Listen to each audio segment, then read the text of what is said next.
Just like the GDP numbers, the latest Periodic Labour Force Survey or PLFS report too suggests that the economy is finally recovering from the massive pandemic blow.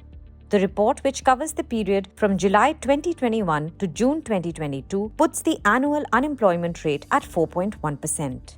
It is the lowest since the first PLFS report for 2017-18 was released.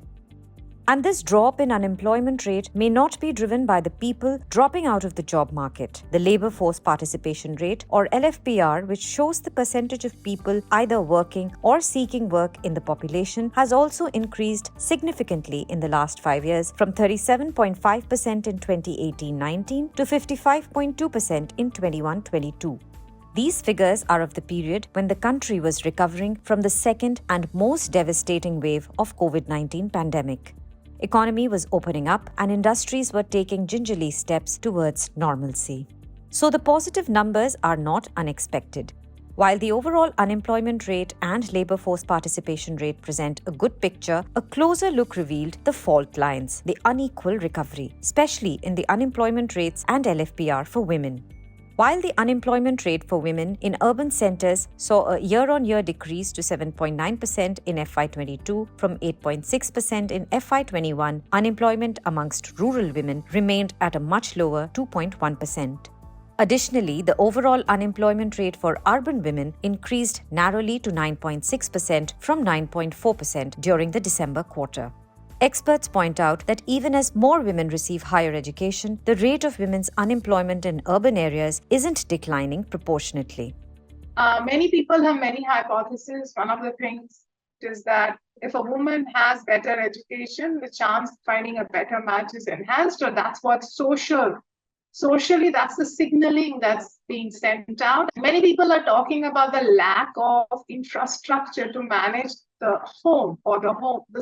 Whether it's your children, the maid, are one of the associated reasons behind women in urban India dropping out of the workforce.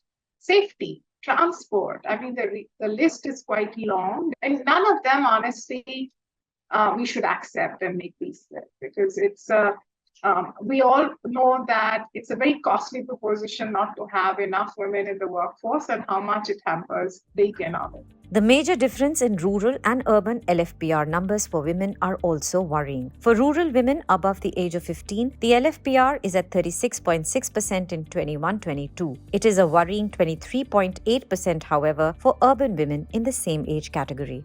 In contrast, 78.2% of rural men above the age of 15 work, and the corresponding proportion in urban areas is 74.7%. In the urban areas, it has not improved because the recovery that took place in 21-22 vis-a-vis the COVID year was not so much in some of the service sectors in the economy where women labor force gets relatively better absorbed.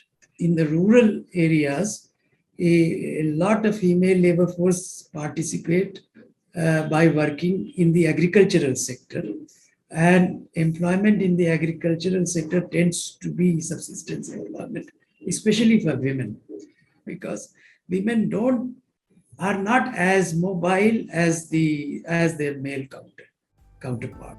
The requirements of subsistence work often prevent people from actively seeking stable employment. The dip in the unemployment rate also hides a large number of self-employed as well as the presence of disguised unemployment. India's worker population ratio, or WPR, defined as the percentage of employed persons in the population, has increased marginally to 52.9% from 52.6% last year. However, this also means that more than 47% of India's population is still not employed. Experts believe that India's latest employment numbers should not be a cause of complacency, especially if the government aims to have women as 50% of India's workforce by 2047. Rather, a deeper examination of subtler socio-cultural trends restricting greater participation of women in the country's labour force. If you like this video, share it and subscribe to Business Standard. For more news, views and insights, log on to www.business-standard.com. Do also follow us on YouTube, Twitter, Facebook, Instagram, Telegram and LinkedIn.